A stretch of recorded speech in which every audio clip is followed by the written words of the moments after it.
Extendemos nuestros cordiales saludos esta mañana a cada uno de los participantes. Sean bienvenidos a la charla informativa Violencia contra la Mujer, organizada por los estudiantes de Derecho del noveno siglo del Grupo 5 de la Universidad César Vallejo del programa SUBE. Quien les habla es Cris Villagaray Ramírez, moderadora de este evento. El objetivo de realizar esta charla sobre la violencia contra la mujer permite brindar información al respecto, ya que es multifacético lo que se busca, como concientizar, educar, empoderar, desematizar, fomentar el cambio social, motivar a la acción. Esta charla informativa no solo busca educar, sino también movilizar a la comunidad hacia un cambio positivo y hacia una mayor comprensión y apoyo de la lucha contra la violencia hacia las mujeres. Iniciaremos mencionando que contamos con la participación y conocimiento de nuestros ponentes. A medida que se va desarrollando esta charla, se les invita a participar activamente utilizando el chat para compartir sus preguntas, las mismas que estarán siendo respondidas al finalizar. Antes de comenzar, quiero expresar mi agradecimiento por su participación y su interés en este tema crucial e importante. Bien, sin más preámbulos, iniciamos.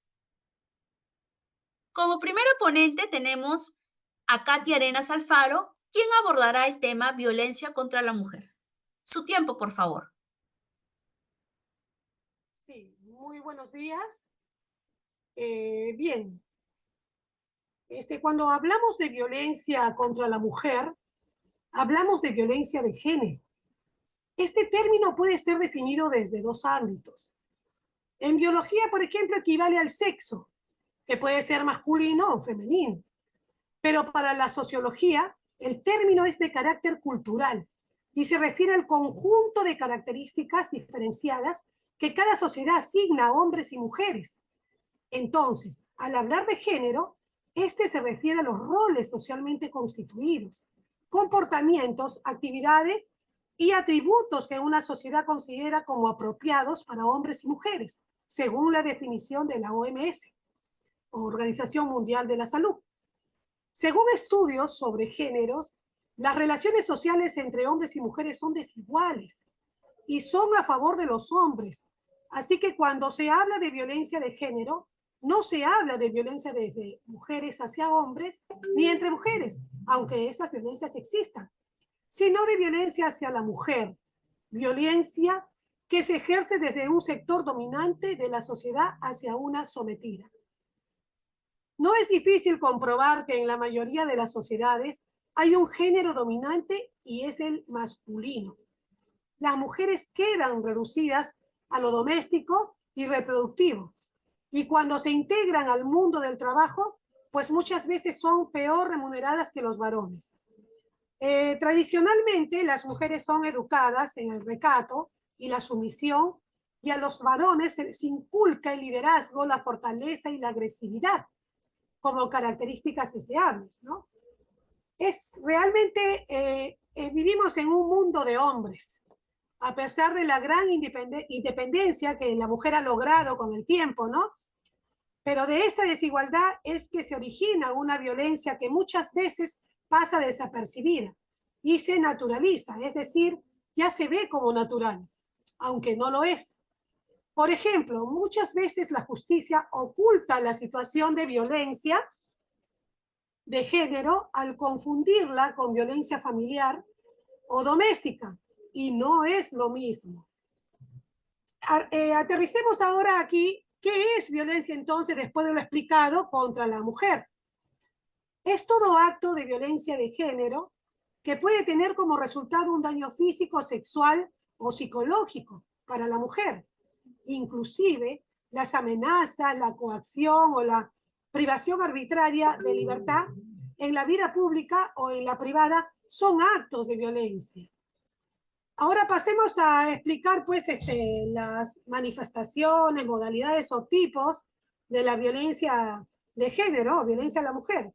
Estas pueden ser violencia física, como estamos viendo aquí, ¿no? Que es la que deja marcas en el cuerpo de la mujer ocasionado por el agresor, y puede valerse pues de su cuerpo o también de algún objeto. La violencia psicológica es cuando el hombre ataca a la mujer mediante insultos, humillaciones, desprecio o amenazas.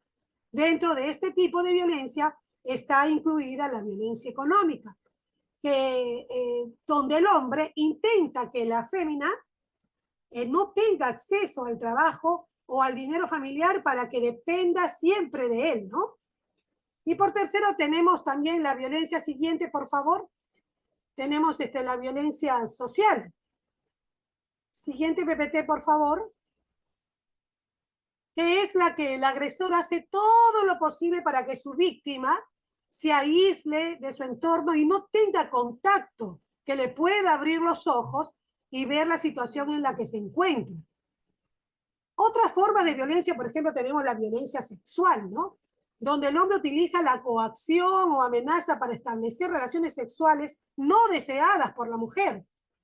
Y esto puede darse dentro de una pareja, de un matrimonio, pues no siempre la mujer va a estar dispuesta o tener ganas a tener relaciones y nadie puede obligarla, ¿no? Y por último tenemos la violencia laboral, ¿no? Que es aquella que discrimina a la mujer en los ámbitos de trabajo público o privado y que obstaculiza su acceso al empleo, contratación, acceso, estabilidad laboral o permanencia en el mismo, ¿no? Exigiendo pues requisitos sobre estado civil, maternidad, edad, apariencia física, etc. Constituye también violencia contra las mujeres en el ámbito laboral dos aspectos, ¿no? Como quebrantar el derecho de igualdad de remuneración por igual tarea o función. Y también el hostigamiento psicológico, ¿no? En forma sistemática en una determinada trabajadora con el fin pues, de lograr su exclusión laboral. Bien, hasta aquí he terminado con mi exposición. Bien. Continuando con la exposición, tenemos como segundo ponente a Gustavo Requena Velarde, quien abordará el tema Violencia contra la Mujer y la Ley 3364. Su tiempo, por favor. Bueno, iniciemos tocando el tema de la ley TEA 364, ley para prevenir, sancionar y erradicar la violencia contra las mujeres y los integrantes del grupo familiar. Es una realidad innegable. La violencia contra las mujeres es un problema real que aqueja a nuestra sociedad. Todos tenemos un rol que jugar en su prevención y erradicación.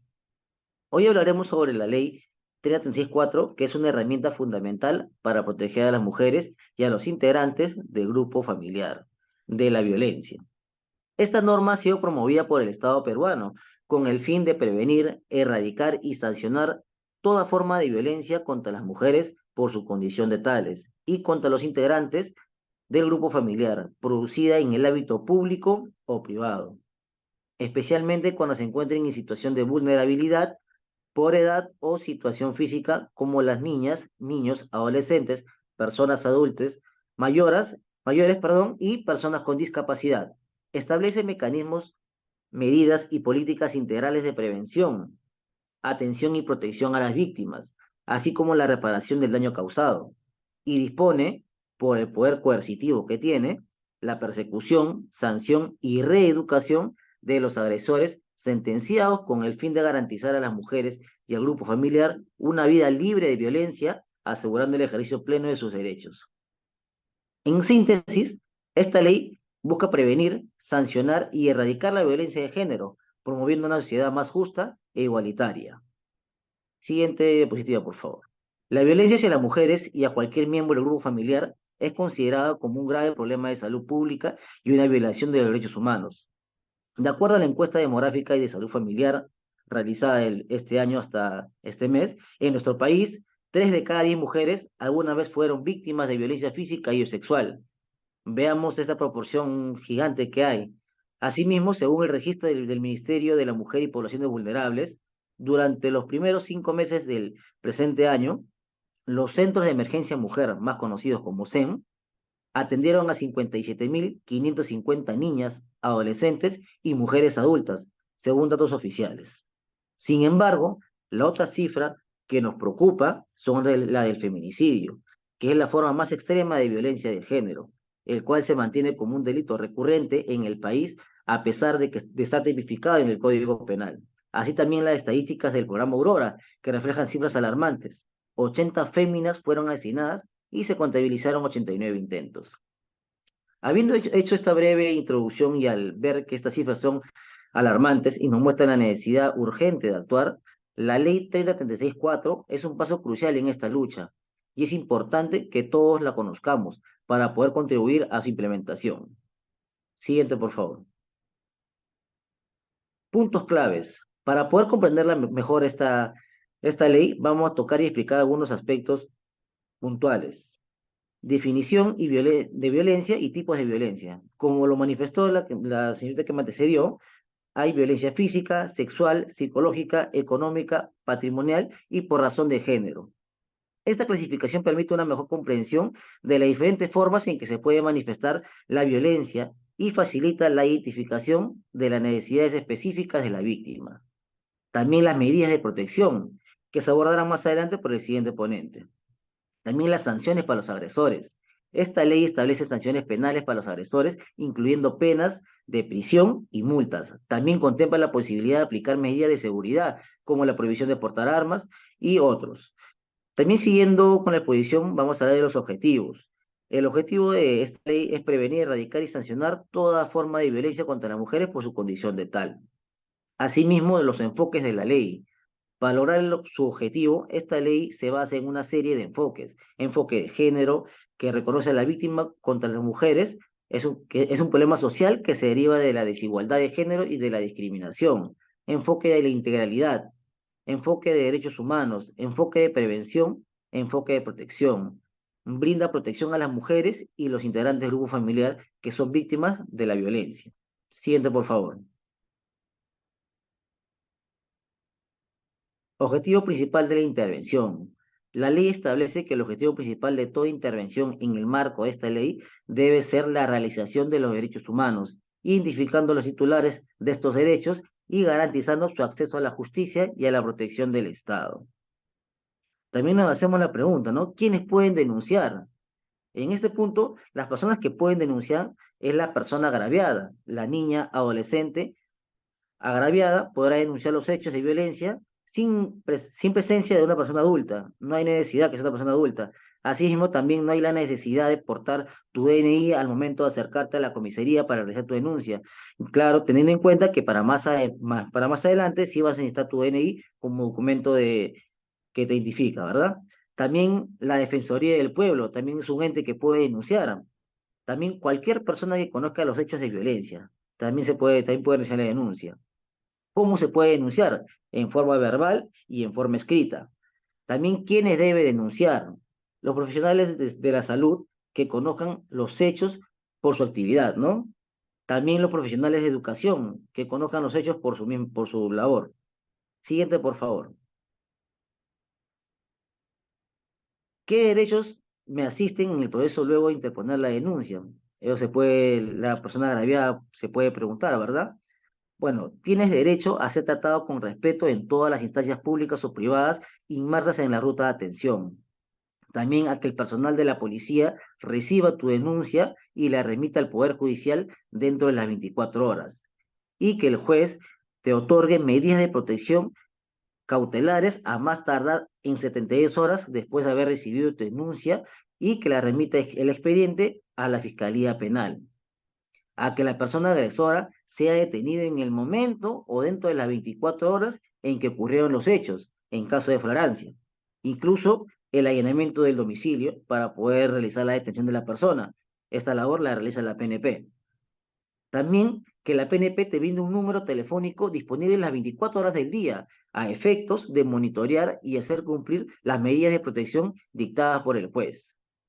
A no ser despedido de tu trabajo, al cambio de lugar de trabajo, a la justificación de inasistencias y tardanzas por causas relacionadas a los actos de violencia, al cambio de lugar y horario de estudios, a la justificación de inasistencias, tardanzas y a la atención especializada ante las secuelas derivadas de los actos de violencia. Por último, no quisiera terminar mi participación sin antes mencionarle que no permitamos que la violencia siga siendo un secreto. Seamos parte del cambio, denunciemos, apoyemos y construyamos una sociedad donde la mujer pueda vivir libre y segura. Muchas gracias.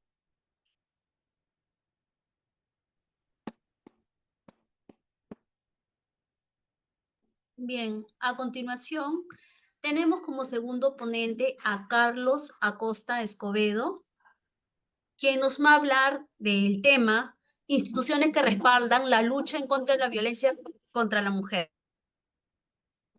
Buenos días con todos. Siguiente diapositiva, por favor. En la actualidad existen muchos factores por los cuales las mujeres que son víctimas de violencia no toman la decisión de denunciar a sus agresores. La primera de ellas, y la más importante, es que en nuestra sociedad principalmente existe el miedo respecto de sus agresores, de que puedan agredirlas nuevamente. A ello se suma el temor al abandono, la soledad, a la ausencia de otros recursos y a la preocupación por los hijos que tienen en común. Otro factor importante es porque no confían en la rápida acción de las autoridades para brindarles una atención oportuna sin ponerle muchas trabas institucionales, y también a las deficiencias del propio sistema de justicia. Y por último, al desconocimiento a qué instituciones debo recurrir si soy víctima de violencia o si existen instituciones que me brinden asesoría integral, soporte legal, emocional y psicológico. ¿Cuáles son las instituciones donde puedo realizar mi denuncia si soy víctima de violencia? Esa es la pregunta que muchos se realizan las mujeres hoy en día, las que son víctimas de violencia. La primera de ellas es la Policía Nacional de Perú, a través de las comisarías. Cualquier comisaría a nivel nacional es competente para que puedas realizar tu denuncia por estos actos de violencia. No se requiere que tengas tu DNI a la mano, ¿no? Los miembros de la policía deben de utilizar los medios de tecnología e información para que puedan identificarte, para que pongas tu denuncia plenamente. Tampoco se requiere la asesoría de un abogado, y del mismo modo no se requiere tener signos de haber sido violentada físicamente, ¿no? por tu posible agresor. El Poder Judicial también es competente a través de los juzgados de familia, juzgados mixtos, juzgados de paz letrados y no letrados. El Ministerio Público, a través de las fiscalías penales o fiscalías de familia, también ponen a disposición una línea gratuita que te puede atender las 24 horas del día. Siguiente diapositiva, por favor. ¿Cuáles son las funciones que realizan estas instituciones dentro del marco de la ley 30364? Tanto la Policía Nacional de Perú, el Ministerio Público y el Poder Judicial, al tomar conocimiento de un acto de violencia ejercido en contra no solo de una mujer, sino también de cualquier integrante del grupo familiar, realiza una ficha de valoración de riesgo. ¿En qué consiste esta ficha de valoración de riesgo? Consiste en detectar y medir los niveles de riesgo a los que la víctima está expuesta respecto de la persona denunciada. Asimismo, hay que indicar que la aplicación y valoración de la ficha hace posible el otorgamiento de las medidas de protección a favor de las víctimas. Respecto a la PNP, luego de haber tomado conocimiento de un acto de violencia, prioriza el patrullaje integrado en las inmediaciones del domicilio de la víctima, comunica de igual forma los hechos denunciados al representante del Ministerio de la Mujer y Poblaciones Vulnerables, remite copia del actuado a la Fiscalía Penal y al Juzgado de Familia, una vez que culmina el informe o atestado policial. También se da esa preferencia si es que la víctima prefiere ser atendida por personal femenino, le brindará la atención asegurándose en los casos que exista disponibilidad del personal de mujeres, ¿no? Para que se sientan en mayor confianza y seguridad al momento de interponer su denuncia. Respecto a la Fiscalía, ¿no? La Fiscalía dispone de la realización de los exámenes y diligencias correspondientes, ¿no? Como el reconocimiento médico legal, las pericias psicológicas, entre otras diligencias. Remite los actuados en el plazo de 24 horas al juzgado de familia, solicita la emisión de las medidas de protección a que hubiera lugar, y paralelamente las fiscalías penales deben continuar con el trámite correspondiente de acuerdo a sus competencias. Respecto al Poder Judicial, ¿no? A través de los juzgados de familia, cita audiencia y ordena la actuación de pruebas de oficio. Una vez aplicada y evaluada la ficha de valoración, dependiendo de la gravedad del resultado, ¿no? Si el riesgo es leve o moderado, se otorgarán las medidas de protección en un plazo máximo de 48 horas. Si el riesgo es severo, se reduce a un plazo de 24 horas, y en caso no se determine el riesgo, el plazo máximo será de 72 horas. Luego de ello, el juzgado de familia remite los actuados a la Fiscalía Penal o al juzgado de paz letrado para el inicio del proceso por faltas o delitos en que hubiera incurrido el presuntor. Siguiente diapositiva, por favor. También existen instituciones que brindan asesoría y apoyo y redes de servicio. Una de las más representativas es el Programa Nacional Aurora, ¿no? Que brinda prevención y erradicación de la violencia contra la mujer y sus integrantes del grupo familiar. También existen los centros de emergencia mujer, quienes te brindan el acompañamiento, asesoría legal, apoyo psicológico, apoyo emocional a aquellas víctimas que han sufrido actos de violencia. El Centro de Atención Institucional, el CAI, uno de los más representativos, el Flora Tristán. Siguiente diapositiva, por favor.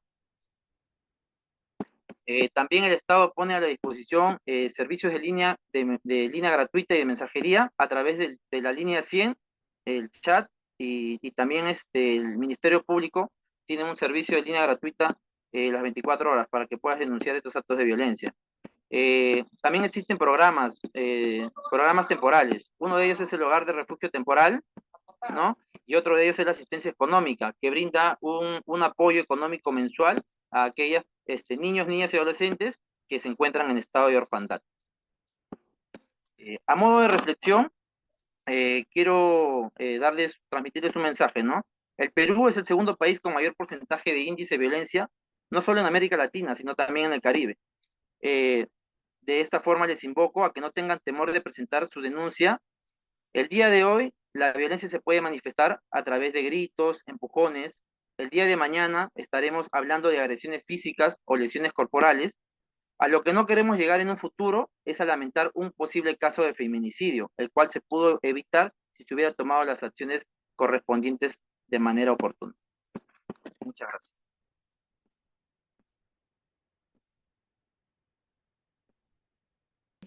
Bien, continuando con la exposición, ahora tenemos a nuestro expositor Jaina Rojas Penachi, quien nos abordará el tema medidas de protección. Su tiempo, por favor. Gracias por el pase. Bueno, antes de iniciar esta exposición, quería iniciar con una frase que nos dice que la violencia no es solo un golpe, es una herida que nos afecta a todos. Y sí, es una herida que nos está afectando como sociedad, ¿no? Tal es así que en la estadística recogida del INEI nos muestra que Lima Metropolitana ocupa el primer lugar en los casos de violencia física y violencia sexual, ¿no? Entonces nos muestra que somos una sociedad muy violenta, muy agresiva, y más en estos casos de violencia contra la mujer. En estos cuadros que ustedes están viendo, también nos muestra los tres tipos de violencia física que se dan con mayor frecuencia, que son los empujones, los puñetazos y los jalones de cabello. También nos muestra los tres tipos de violencia sexual, que son la violación, que hay 5.943 casos a la fecha, tocamientos, actos de connotación sexual o acto libidinoso sin consentimiento, que nos muestra 3.327 casos a la fecha, y tocamientos, actos de connotación sexual en agravio de menores de edad, que nos muestra 3.102 casos. Entonces, como les decía, esta cifra es abismal, ¿no? Y nos muestra la sociedad en la que vivimos. Es por ello que en la ley 30364, ley que previene la violencia contra la mujer, básicamente en el artículo 22 han dictado unas medidas de protección. Entonces, ¿qué son estas medidas? Estas medidas son otorgadas por un órgano jurisdiccional con la finalidad de cesar la agresión o la reincidencia y separar a la víctima. Esto es más importante que todo, separar a la víctima del agresor. Y es por ello que se han dictado este tipo de medidas. Ahora bien, ¿cuáles son estas medidas? La primera medida es el retiro del agresor del domicilio. La segunda medida es el impedimento de acercamiento o proximidad a la víctima en cualquier forma a la distancia que la autoridad lo determine. La otra medida es la prohibición de comunicación con la víctima, vía epistolar, vía telefónica, electrónica, asimismo puede ser en chats, redes sociales, red institucional, esto se va abarcado en el trabajo, y otro tipo de formas o redes de comunicación. O sea, queda totalmente prohibido la comunicación entre la víctima y el agresor, entre el agresor y la víctima. Como cuarta medida, se ha prohibido la tenencia, el derecho a tenencia de armas por parte del agresor. Bueno, esto se da también con la finalidad de evitar cualquier acto de violencia, ¿no? Con cualquier acto negativo que pueda perjudicar eh, a la víctima.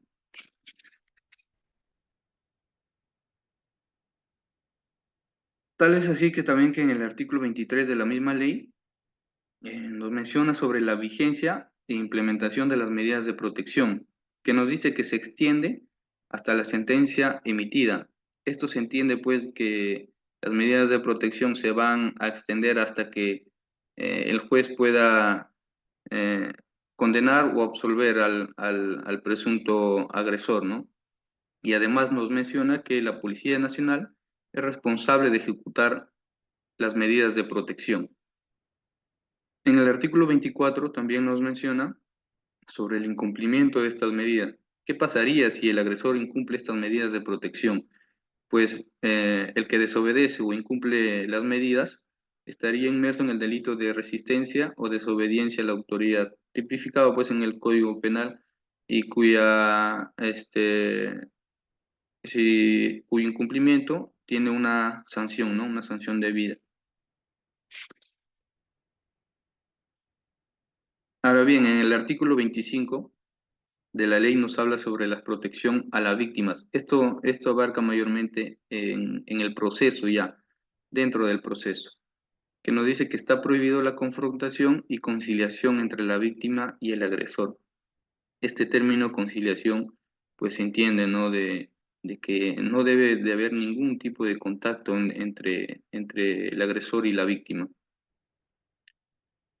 En el artículo 26 nos habla sobre los contenidos de los certificados médicos, ¿no? Que dice que los certificados médicos que hayan sido expedidos por los establecimientos públicos de salud tienen valor probatorio. Como le decía, el artículo 25 y 26 se entiende pues que van dentro del proceso ya. Y bueno, como comentario, ¿no? Es preciso señalar que en la multiplicidad de casos se evidencia que los involucrados, víctima y agresor, son integrantes de un mismo grupo familiar, por lo que con el pasar del tiempo, el agresor y la víctima deciden en algunos casos, bueno, en la mayoría de casos, la verdad, solucionar sus problemas, ¿no? Y considero que esto no debe ser así. Yo creo que es hora de poner un alto a todo tipo de violencia contra la mujer, y es por ello que le recomiendo que confiemos en las instituciones que brindan ayuda.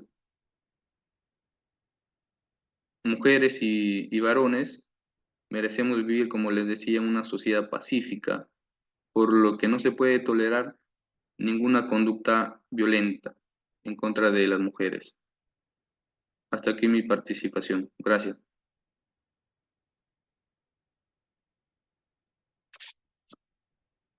Bien, vamos a continuar ya para finalizar ya.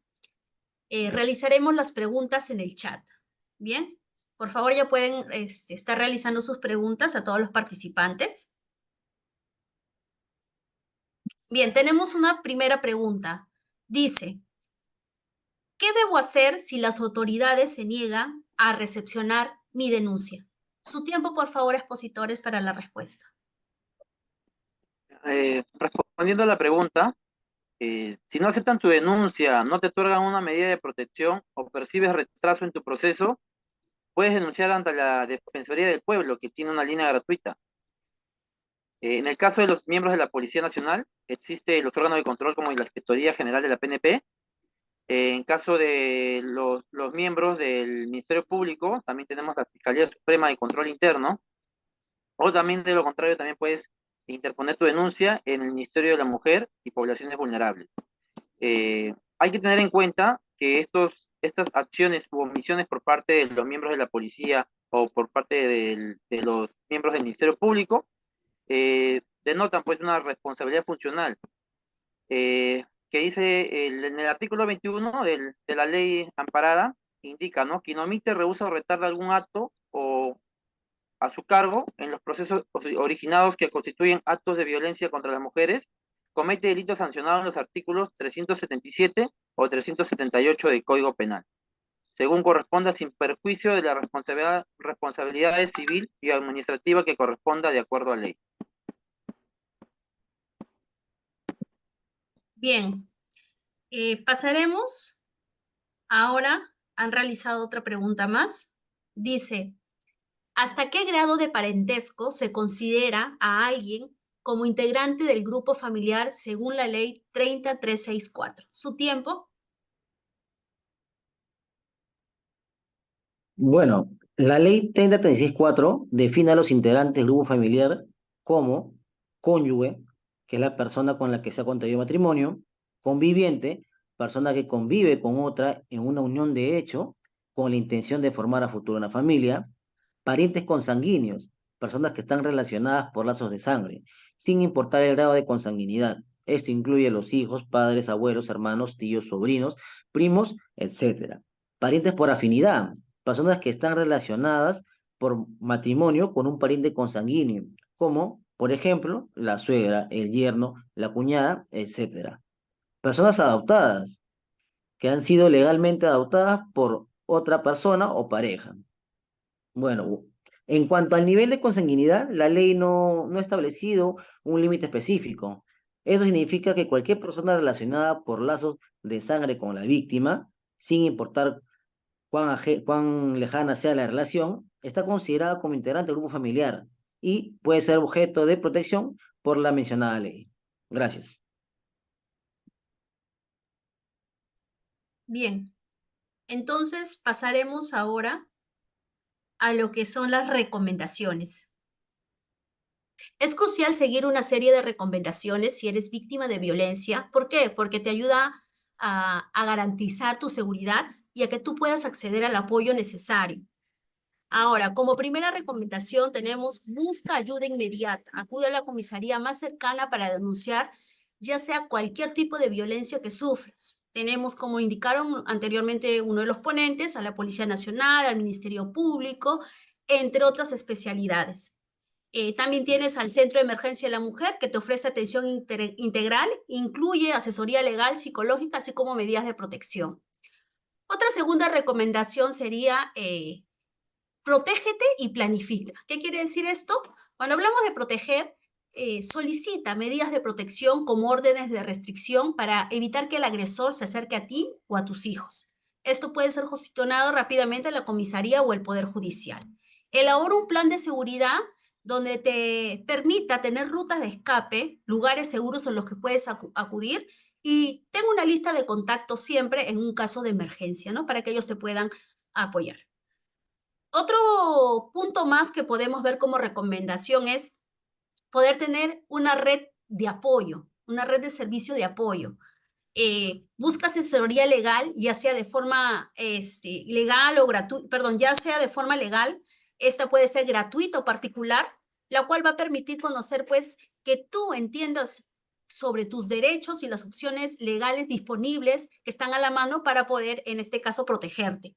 Recibe apoyo psicológico para manejar el impacto emocional de la violencia que vives o has vivido. Esto puede incluir terapia individual o en grupo ofrecida por centros especializados. Punto número 4. Es muy importante que estas emociones que tú estás viviendo, informes a tu familia, informes a tus amigos que ellos serían tu red de apoyo.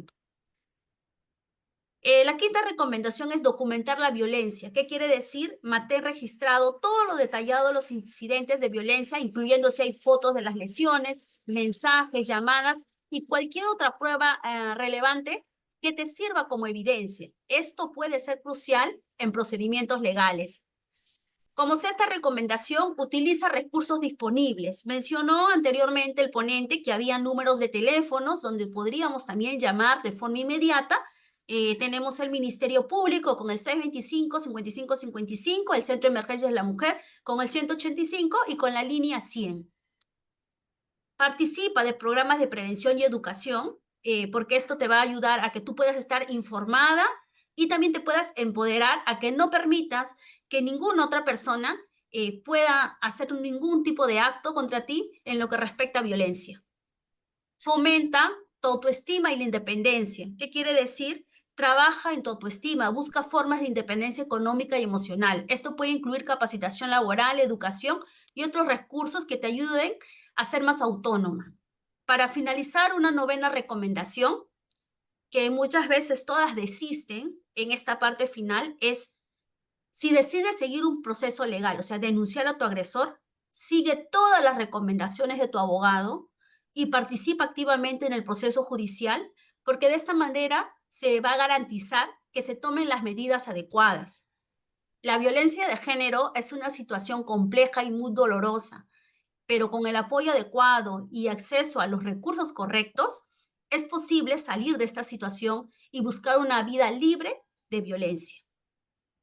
Bien, ya para finalizar esa charla, quiero agradecer a cada uno de nuestros ponentes y a todos ustedes que han sido partícipes de este evento. Espero que nuestro mensaje se haya impregnado en sus corazones, en cómo enfrentar la violencia contra la mujer, ya que es una tarea que requiere el compromiso de todos, donde podamos marcar la diferencia, ya que cada paso que damos hacia la igualdad y el respeto cuenta. Alcemos nuestras voces no solo para denunciar, sino para apoyar y proteger. En nuestras manos está el poder de crear un cambio real y duradero. Actuemos con valentía y determinación para hacer de nuestra sociedad un lugar más justo y seguro para todos. Muchas gracias a cada uno de ustedes por su participación.